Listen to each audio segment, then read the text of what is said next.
Add ഭയങ്കര കൂടുതലാണ്. അത് വെച്ചുമ്പോ ആ പാട്ടിരുന്ന് കാണുന്നതാണ് മെച്ചമെന്ന് തോന്നാറുണ്ട്. തിയേറ്ററിൽ കാണുന്നതിന്റെ ഒരു നമ്മൾ കാണുന്ന എൻജോയ് ചെയ്യുന്ന ഒരു സംഭവം OTT കിട്ടില്ല. ഒരു ബിഗ് ബഡ്ജറ്റ് അല്ലാത്ത ഒരു ഫിലിംസിനും കാര്യങ്ങൾക്കും ഭയങ്കര യൂസ്ഫുൾ ആണ് ഈ OTT പ്ലാറ്റ്ഫോം എന്ന് പറയുന്നത്. തിയേറ്റർ എക്സ്പീരിയൻസ് ചെയ്യേണ്ട മൂവീസ് തിയേറ്റർ എക്സ്പീരിയൻസ് തന്നെ ചെയ്യണം. OTT കുറ്റം പറയാൻ പറ്റില്ല. OTT നല്ലതാണ്, നമുക്ക് നല്ല കാര്യങ്ങൾ ഒരുപാട് തരുന്നൊരു പ്ലാറ്റ്ഫോം തന്നെയാണ് OTT പ്ലാറ്റ്ഫോം. നമ്മളെല്ലാവരും തിയേറ്ററിൽ സിനിമ കാണാൻ ഇഷ്ടപ്പെടുന്നവരായിരിക്കും, ഓൾമോസ്റ്റ് എല്ലാവരും. പക്ഷെ കുറച്ച് കാലങ്ങളായിട്ട് എനിക്ക് തോന്നുന്നു ഒരു ലോക്ക്ഡൗൺ പീരീഡിൽ ആ ഒരു ടൈമിലായിരിക്കും OTT പ്ലാറ്റ്ഫോംസിന് കുറച്ചും കൂടി സ്വീകാര്യത അല്ലെങ്കിൽ ഫെമിലിയർ ആയി തുടങ്ങിയത്. ആ സമയത്ത് നമുക്ക് തിയേറ്ററിൽ പോകാനുള്ള ഒരു സാഹചര്യം ആയിരുന്നില്ല. അതുകൊണ്ട് എല്ലാവരും അത് യൂട്ടിലൈസ് ചെയ്തു, കറക്റ്റ്. പക്ഷെ ഇന്നും അത് കണ്ടിന്യൂ ചെയ്യുന്നുണ്ട്.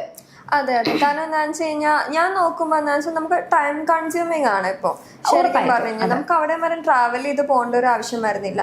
അതുപോലെ തന്നെ ഇപ്പോൾ തിയേറ്ററിൽ പ്രധാനമായിട്ട് ഇവിടെ പറഞ്ഞു വരുന്നത് ഇപ്പൊ തിയേറ്ററിൽ എന്താ പറയാ പോയി കാണുന്ന ആഘോഷമാക്കിയിരുന്ന കാര്യങ്ങൾ ഇപ്പം ചോദ്യം അതാണ്, തിയേറ്ററുകൾ മരിക്കുവാണോ? തിയേറ്ററുകൾ മരിക്കുന്നതല്ല. ആക്ച്വലി ഇപ്പൊ നമ്മൾ ഒരു മാസ് എന്റർടൈൻമെന്റ് വരുമ്പോ ഓഫ് കോഴ്സ് നമ്മൾ തിയേറ്ററിൽ പോകും. അത് സൂപ്പർ സ്റ്റാർസിന്റെ മൂവി ആണെങ്കിൽ ആരും എന്തായാലും ചെയ്യില്ല എന്നാണ് എനിക്ക് തോന്നുന്നത്. നമ്മളത് ഇപ്പോ അത്രയും അടിപൊളിയായിട്ടുള്ള ഒരു മൂവി വരുമ്പോ അതിന് തിയേറ്റർ എക്സ്പീരിയൻസ് തന്നെ വേണ്ട ഒരു മൂവി വരുമ്പോ, ഒരു മാസ് എന്റർടൈൻമെന്റ് മൂവി വരുമ്പോ എന്തായാലും ഓഫ് കോഴ്സ് നമ്മൾ തിയേറ്ററിൽ തന്നെ പോയി കാണും. അല്ലാതെ ഇപ്പൊ ഒരു മൂവീസ് നമുക്ക് ഞാൻ നോക്കുമ്പോൾ കുറച്ചും ടൈം കൺസ്യൂമിംഗ് ആണ് ഇവിടെ വരാൻ നേരത്തെ. OTT കുറച്ചും കൂടെ നമുക്ക് ടൈം കൺസ്യൂമിംഗ് വരുന്നുണ്ട്. പിന്നെ അതുപോലെ തന്നെ ഇപ്പൊ തിയേറ്ററിൽ നമുക്ക് കൊടുക്കുന്ന ഒരു എമൗണ്ട് ഉണ്ട്, ആ ഒരു ടിക്കറ്റ് ചാർജ് ഉണ്ട്. ആ ഒരു ടിക്കറ്റ് ചാർജിന്റെ ഇപ്പൊ ഒരു ഫാമിലിക്ക് വരാൻ നേരം നല്ലൊരു എമൗണ്ട് വരും ആ ടിക്കറ്റ് ചാർജ്. ഇതിപ്പോ ഈ ഒരു അതിന്റെ പാതി എമൗണ്ട് മതി നമുക്ക് ഇവിടെ ഒരു നെറ്റ്ഫ്ലിക്സും ആമസോണും അതുപോലെ തന്നെ ജിയോ ഹോട്ട്സ്റ്റാറിലൊക്കെ നമുക്ക് ഒരു മാസം സബ്സ്ക്രിപ്ഷൻ ചെയ്യാനായിട്ട് അത്രയും വേണ്ട. 1 മന്തിലേക്ക് നമുക്ക് കാണുകയും ചെയ്യാം, ഇഷ്ടംപോലെ നമുക്ക് കാണുകയും ചെയ്യാം. ഫാമിലി ആയിട്ടാണെങ്കിൽ നമുക്ക് ഇരുന്ന് കാണാൻ പറ്റും. അപ്പൊ അതൊരു യൂസ്ഫുൾ ആയിട്ടാണ് എനിക്ക് തോന്നിയത്.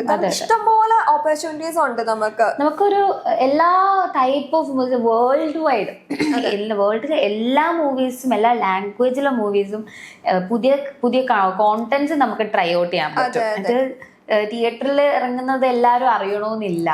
നെറ്റ്ഫ്ലിക്സോ പ്രൈമോ നമുക്ക് ഇങ്ങനെ ഒന്ന് സ്ക്രോൾ ചെയ്യുമ്പോൾ തന്നെ നമ്മൾ ഇത് ഇൻട്രസ്റ്റിംഗ് ആണെന്ന് തോന്നുന്നു എന്നുള്ള രീതിക്ക് നമ്മൾ ചിലപ്പോൾ കാണും. അത് ഒരു പിന്നെ അതുപോലെ തന്നെ നമുക്ക് സ്കിപ്പ് ചെയ്യാനുള്ള ഒരു ഓപ്പർച്യൂണിറ്റി ഇവിടെ കിട്ടുന്നുണ്ട്. കാരണം ഇപ്പൊ തിയേറ്ററിലാണെങ്കിൽ നമ്മൾ ആ ഫുൾ സാധനം ഇരുന്ന് കാണുവരും. നമുക്ക് ഇഷ്ടപ്പെട്ടില്ലെങ്കിലും നമ്മൾ ആ ഫുൾ സാധനം ഇരുന്ന് കാണുവരും. അവിടെയും ആഡ് എന്ന് പറയുന്ന ഒരു സാധനം ആഡ് ഉണ്ട്, പക്ഷെ എന്നാ പോലും അത്ര ഇതാവുന്നില്ല. ഇപ്പൊ ഞാൻ പറയുകയാണെങ്കിൽ ഇപ്പൊ ഒരു പാട്ട്, ആ ഒരു പാട്ട് നമുക്ക് ഇഷ്ടപ്പെട്ടില്ല എന്നുണ്ടെങ്കിൽ നമുക്കത് സ്കിപ്പ് ചെയ്യാൻ പറ്റും. പക്ഷെ തിയേറ്ററിലാണെങ്കിൽ നമ്മൾ അത് തന്നെ ഇരുന്ന് അത് പറ്റില്ല. പക്ഷെ ഈ സ്കിപ്പ് ചെയ്യുമ്പോൾ നമുക്ക് ആഡ് വരും. അത് ഭയങ്കര ഇറിറ്റേറ്റിംഗ് ആണ്. ആ ഒരു സാധനം ഭയങ്കര ഇറിറ്റേറ്റിംഗ് ആണ്. ആഡ് ഭയങ്കര കൂടുതലാണ്. അത് വെച്ചുമ്പോ ആ പാട്ടിരുന്ന് കാണുന്നതാണ് മെച്ചമെന്ന് തോന്നാറുണ്ട്. അതിടയ്ക്ക് ഉണ്ട്. പക്ഷെ ഇങ്ങനെ ഫസ്റ്റ് ഞാൻ നോക്കുമ്പോ ഇപ്പൊ നമുക്ക് ഫസ്റ്റ് ഇൻട്രോയും കാര്യങ്ങളുണ്ട്. അത് സ്കിപ്പ് ചെയ്ത് കഴിഞ്ഞാൽ അങ്ങനെ ആഡ് വരാറില്ല. ഫസ്റ്റ് ഇൻട്രോ നമുക്ക് സ്കിപ്പ് ചെയ്ത് കഴിഞ്ഞാൽ അങ്ങനെ ആഡ് വരാറില്ല. അങ്ങനെയുള്ള സാധനങ്ങൾ നമുക്ക് ചെയ്യാൻ പറ്റും. പക്ഷെ ഇത് നമ്മളെല്ലാം ഇരുന്ന് കണ്ട ഒരു ഇത് വരും. പക്ഷെ കമ്പാരിറ്റീവ്ലി നോക്കുമ്പോൾ ആഡ് ഭയങ്കര കൂടുതലുണ്ട്. അത് നമ്മൾ അത് ഫുള്ളിരുന്ന് നമ്മൾ കാണണം, എന്നാൽ മാത്രമേ അത് പോകത്തുള്ളൂ. അതെ അതെ.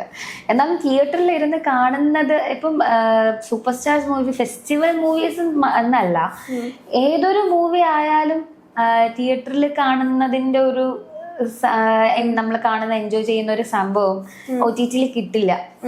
എത്രയൊക്കെ പറഞ്ഞാലും അത് കിട്ടുമെന്ന് എനിക്ക് തോന്നുന്നില്ല. പിന്നെ ഈ പറഞ്ഞ കണക്ക് വർക്ക് ഉള്ളവർക്ക് ചിലപ്പോ ഫസ്റ്റ് ഡേ അല്ലെങ്കിൽ ഫിലിം അവർക്ക് എന്താ ഞായറാഴ്ച വരെ വർക്ക് ചെയ്യുന്ന കമ്പനീസ് ഉണ്ട്. അതുകൊണ്ട് അവർക്ക് ചിലപ്പോൾ ലീവ് ഉണ്ടാവില്ല. ഫാമിലിയുടെ കൂടെ അവർക്ക് ഒരു ദിവസം ഇരുന്ന് കാണാന്ന് പറഞ്ഞാൽ പുറത്ത് ചിലപ്പോൾ പോവാൻ പറ്റുന്ന വരത്തില്ല. അപ്പൊ അങ്ങനെ വരുന്ന സാഹചര്യം ചിലപ്പം കൃത്യസമയത്ത് പൈസ ഉണ്ടായിരിക്കില്ല. അപ്പൊ അവർക്ക് പൈസ കിട്ടുമ്പോ ഫിലിം തിയേറ്ററിന് പോകും. അപ്പൊ അവർക്ക് OTT പ്ലാറ്റ്ഫോംസ് സബ്സ്ക്രൈബ് ചെയ്യാന്നുള്ള ഓപ്ഷനേ അവിടെ ഉള്ളൂ. നമ്മളിപ്പോ ഒരു സിനിമ തിയേറ്ററിൽ ഇറങ്ങി അത് കഴിഞ്ഞ് കുറച്ച് ദിവസത്തിനുള്ളിൽ OTT വരുവാണ്. അപ്പൊ തന്നെ നമുക്ക് അങ്ങനെ ഒരു ഓപ്ഷനും കൂടെ നമുക്കുണ്ട്. ഇപ്പൊ ഇത് സൂര്യ പറഞ്ഞ മാതിരി നമുക്കൊക്കെ ഞായറാഴ്ച വർക്കും കാര്യങ്ങളൊക്കെ വരാൻ നേരത്തെ ഓഫ്കോഴ്സ് ഞാനൊക്കെ ഒരു നൈറ്റ് പേഴ്സൺ ആയതുകൊണ്ട് നൈറ്റിൽ ഇരുന്നിട്ടായിരിക്കും നമ്മൾ ആ ഒരു OTT ഇരുന്ന് കാണുന്നത്. അപ്പൊ അതെനിക്ക് വലിയ യൂസ്ഫുൾ യൂസ്ഫുൾ ആയിട്ടാണ് തോന്നിയിരിക്കുന്നത് ശരിക്കും പറഞ്ഞു കഴിഞ്ഞാൽ.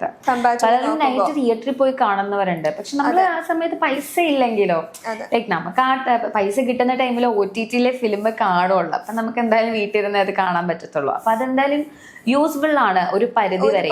ഇപ്പം എല്ലാരും നെഗറ്റീവ് പറയുന്നുണ്ട്, ഓക്കെ OTT-ൽ കണ്ടിട്ട് കുറ്റം പറയുന്നു. ഓഫ് കോഴ്സ് OTT-ൽ കണ്ടിട്ട് കുറ്റം പറയാന്ന് പറയുമ്പോൾ തിയേറ്ററിൽ അത് വേറെ തന്നെ അനുഭവമായിരുന്നു ഇരിക്കണം. അപ്പൊ അതില് OTT കണ്ടിട്ട് കുറ്റം, പക്ഷെ നമുക്ക് ഒരേ കുറ്റം പറയാൻ പറ്റില്ല. ലൈക്ക് അവരുടെ സാഹചര്യം കൊണ്ടാണ് അവർക്ക് OTT കാണേണ്ടി വരുന്നത്.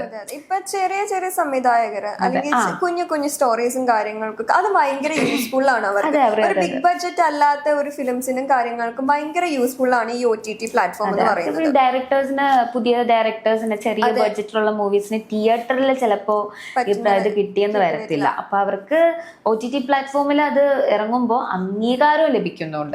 നല്ല സ്റ്റോറി ആണെന്നുള്ള അംഗീകാരവും ലഭിക്കുന്നുണ്ട് എന്നുള്ളതാണ്. അവിടെ നിന്ന് അവർക്ക് ഓരോ ചവിട്ടുപടിയാണ്. നാളെ അവരുടെ സിനിമകള് നല്ല രീതിക്ക് തിയേറ്ററുകളിൽ ഇത് കിട്ടും, സ്പേസ് കിട്ടും. തിയേറ്ററിൽ പോയി കണ്ട ഫിലിംസ് തന്നെ നമ്മൾ പിന്നെയും OTT-ൽ വരുമ്പോൾ റിപ്പീറ്റ് അടിച്ച് കാണും. അതും വേറൊരു യൂസ്ഫുൾ ആയിട്ടുള്ള കാര്യമാണ്. നമുക്ക് ഇനി ആ മൂവീസ് ഒന്നുകൂടെ കാണണമെന്നുണ്ടെങ്കിൽ അത് നമുക്ക് ഭയങ്കര യൂസ്ഫുൾ ആണ്. നമുക്ക് പണ്ടൊക്കെ എന്ന് പറയാൻ നേരത്ത് ഓർമ്മ ഉണ്ടോ, നമുക്ക് പണ്ട് ഓർമ്മയുണ്ടോ മറ്റേ ഈ ഒരു ഫിലിം ഇറങ്ങി കഴിഞ്ഞു കഴിഞ്ഞാൽ നമുക്ക് ഈ ഒരു ഓണം, ക്രിസ്മസ്, വിഷു ആ ഒരു ടൈമിലാണ് ഒരു പുതിയ ഫിലിം അപ്പോഴാണ് ചാനലുകൾ എടുക്കുള്ളൂ, സിനിമ കാണാൻ പറ്റുള്ളൂ. പാട്ട് പോലും എനിക്ക് തോന്നുന്നു തമിഴ് മൂവീസ് ഒക്കെ പാട്ട് പോലും ഒരു പകുതി ഇടത്തുള്ളൂ.